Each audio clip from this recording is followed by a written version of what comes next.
starting with the poem of Unit 2. The poem is Stopping by Woods on a Snowy Evening. Okay, so this is a poem of Unit 2 जिसका नाम दिया हुआ है stopping by woods. यहाँ पे woods माने के forest. ठीक है, stopping by woods on a snowy evening. तो इंटरेस्टिंग चैप्टर है, इंटरेस्टिंग पोएम है. देखते हैं क्या दिया हुआ है इसमें. तो ये पोएम का टेक्स्ट है जो आपके सामने यहाँ पे आपको दिख रहा होगा स्क्रीन पे.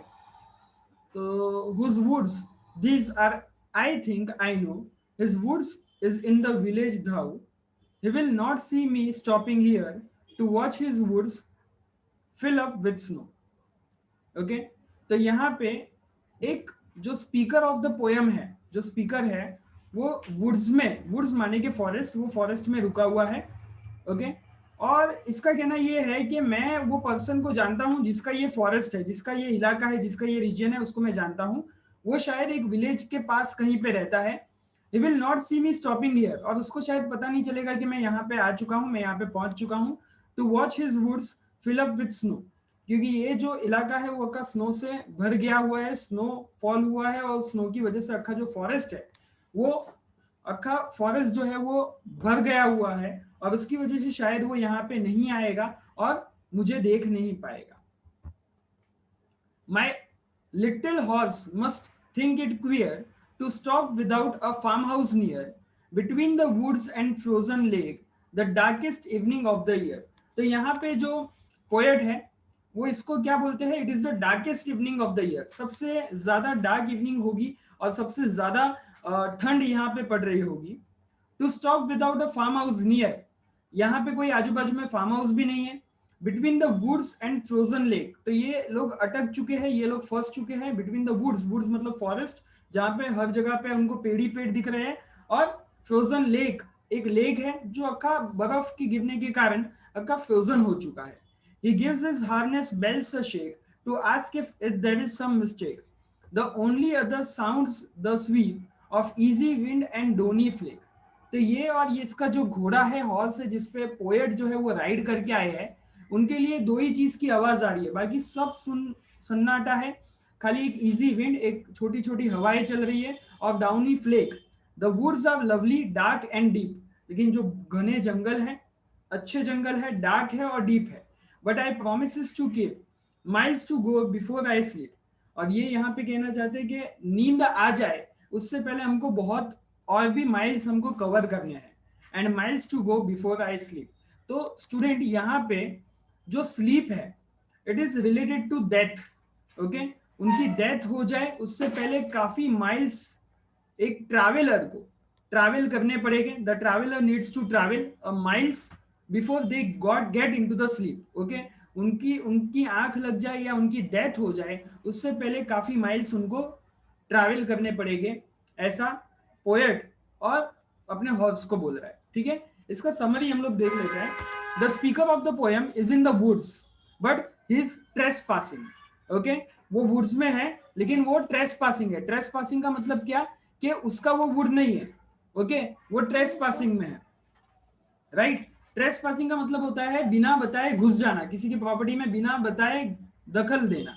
Okay, he first wonders who owns this would. वो पहले सोचता है कि शायद ये वुड जो है वो किसका है, ये जंगल जो है वो किसका है. In the same breath he tells us that he thinks he does know who owns it. बाद में वो कहता है कि हाँ मुझे पता है ये किसका हो सकता है. The lucky land owner live in the house in the village. जो लकी लैंड ओनर है वो पास ही में एक घर है, विलेज है, वहां पे वो रहता होगा. The speaker has a horse. जो स्पीकर है वो हॉर्स पे आया हुआ है. He psycho analysis his little horse and supposes that the sad horse must think it's pretty strange for them to be stopping in the middle of nowhere. तो यहाँ पे वो क्या बोलता है कि वो सोचता है, कि psycho analysis a little horse and supposes that कि हॉर्स ऐसा सोचता होगा कि हम लोग कहाँ पे बीच में रुक गए हैं और जहाँ पे आजू बाजू में कुछ भी नहीं है. With no one in the sight, आजू बाजू में कोई दिखाई नहीं दे रहा है. With no one even in the farm house close by, आजू बाजू में कोई फार्म हाउस भी नहीं है. And absolutely no sign of hay, और कोई भी कहाँ पे हमको जाना है, कहाँ पे हमको पहुंचना है, वो उसकी भी कोई नामो निशान नहीं है. Okay, the speaker and his horse are chilling between the woods and the frozen lake. It happens to be the darkest evening of the year. तो जैसे कि हम लोगों ने पहले बात की, पोएम में भी हम लोगों ने बात की कि पोएट ये कहता है, it is the chilling, they are chilling between the woods and the frozen lake. Woods मतलब कि फॉरेस्ट और फ्रोजन लेक के बीच में दोनों क्या कर रहे हैं, दे आर लाइक चिलिंग, वो वहां पे रेस्ट कर रहे हैं। It happens to be the darkest evening of the year, और ये शायद डार्केस्ट इवनिंग होगी इनके लाइफ की और इनके ईयर की। The horse find the master's behaviour a little strange for having stopped in the wood. वो यहाँ पे क्यों रुके हुए हैं, उस जो हॉर्स है उसको समझ नहीं आ रहा है कि यहाँ पे बीच में आजू बाजू में कहीं कुछ दिख नहीं रहा, तो हम लोग यहाँ पे क्यों रुके हुए हैं। जो घोड़ा है वो ये सोचता है। He gives his harness bells a little shake to draw his master's attention. तो घोड़ा जो है वो अपना हार्नेस खुद हिलाता है ताकि वो बेल में से आवाज आए, और शायद मास्टर जो है वो कुछ सोच रहे हैं तो वो अटेंशन उनका गेन कर सके। Okay, the only other sound are of slight wind, थोड़ी थोड़ी लहरें चल रही है, थोड़ी थोड़ी हवा चल रही है, उसकी आवाज है, and falling snow, and all around it is desolate, और आजू बाजू में कुछ भी नहीं है, सब कुछ सुन सन्नाटा है। The speaker admits to have The speaker admits to having a hankering for dark woods, but he tells us that he is not going to do so. He has to go a long way before he slips. He has to go a long way before he sleep because he has promises to fulfill. वो ऐसा कहता है कि मुझे मेरी death हो जाए उसके पहले मुझे काफी ट्रैवल करना पड़ेगा, बिकॉज मैंने बहुत सारी प्रोमिस लेके रखी है।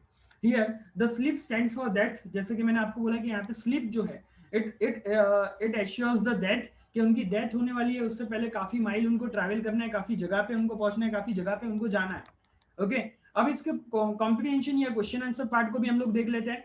How is the weather described in the poem, किस तरह का वेदर यहाँ पे डिस्क्राइब किया हुआ है, तो हम लोगों ने पहले ही बात की, it is the cool weather, it is the snowy weather. देखो, it is the snowy evening, there is a quietness all around, हर जगह पे शांति है, क्वाइटनेस है, a sense desolation looms large, the only sound that is heard is the sound of the wind and falling snow. Okay, हवा का और snowfall का ही खाली आवाज है।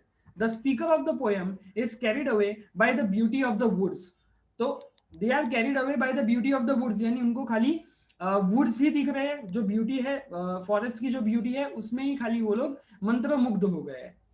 Y does the poet stop in the woods, क्यों पोएट वुड्स पे रुक जाता है, मतलब फॉरेस्ट में क्यों रुक जाता है। The poet is passing through the snow covered woods, okay, so is passing through the snow covered, यानी जो जंगल है वो स्नो से भरा हुआ है। दैट ब्यूटी हिप्नोटाइजेस हिम, जो ब्यूटी है उससे वो हिप्नोटाइज हो जाता है। Though everything is marked by overwhelming desolation, the poet finds it irresistible to stop and saturate himself with the beauty of the snow-covered woods. The joy it generates is indefinable. तो वो hypnotise हो जाता है और उसके कारण ही शायद वो रुक जाता है, भले ही आजू बाजू में डिसोलेशन है, आइसोलेशन है, कोई आजू बाजू में उनको डिस्टर्ब करने वाला नहीं है, क्वाइटनेस बहुत है, ठंडी भी बहुत पड़ रही है, लेकिन अभी इनका खाली एक ही हिप्नोटाइज की वजह से ये खाली एक ही चीज पे ध्यान दे रहे हैं, that is beauty of the forest. और इसके कारण ही शायद ये जो जॉय अपने दिल में हिप्नोटाइज होने के बाद जो हम लोग जॉय एक्सपीरियंस करते हैं, वो जॉय शायद वो बता नहीं सकते वैसा है, and that's why the poet stop in the woods, ये दिया हुआ है। थर्ड हम लोग बात कर लेते हैं थर्ड क्वेश्चन की, why does the poet feel strange to stop in the woods, क्यों पोएट फील करते हैं there is a strange to stop in the woods, क्यों उनको रुकना पसंद है। The poet is carried away by the beauty of the snow covered woods, poet जो है he is carried away by the beauty of the snow covered woods, जो snow covered woods है उनकी ब्यूटी से वो अट्रैक्ट हो जाते हैं, हम लोगों ने आगे भी बात की। he stops there, थोड़ी देर वहां पे रुकते हैं। all around there is a quietness, हर जगह पे क्वाइटनेस है। there is a desolation, डिसोलेशन मतलब हर जगह पे वो आइसोलेशन है, उनके अलावा और कोई भी नहीं है। there is no farm house near by, आजू बाजू में कोई फार्म हाउस भी नहीं है।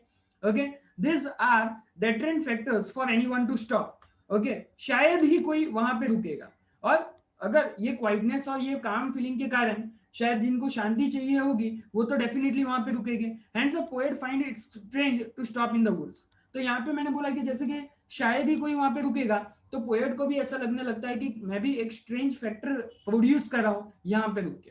How does the horse shake the harness bell, the horse may found the master's behaviour unusual, horse को क्या लगा होगा कि इनके मास्टर का बिहेवियर, कि इतनी क्वाइटनेस पे सन्नाटा जहां पे है वहां पे इनके मास्टर क्यों रुके हुए। ओके, तो हॉर्स को भी क्या लगा होगा कि इनका मास्टर का बिहेवियर जो है वो अनयूजुअल है। Quietness and desolation characterised by everything, despite this The poet stops in the wood. The horse shows his reluctance and therefore shakes the harness bell. और इसी कारण हॉर्स जो है वो अपना reluctance दिखाता है. हॉर्स जो है वो जो मास्टर का अटेंशन खींचने के लिए अपना बेल हिलाता है. Why is the other sound the poet hears? The other sound that the poet hears in the woods is the sweep of easy wind. जैसे कि हमने बोला कि कौन से दूसरे साउंड प्रोड्यूस हो रहे हैं. That is the sweep of easy wind. एक हल्की हल्की हवा चल रही है and snowflakes falling downward. और स्नो जो गिर रहा है वो चीज की आवाज आ रही है. Why does the poet repeat the last two lines? Poet की last two lines repeat करते हैं.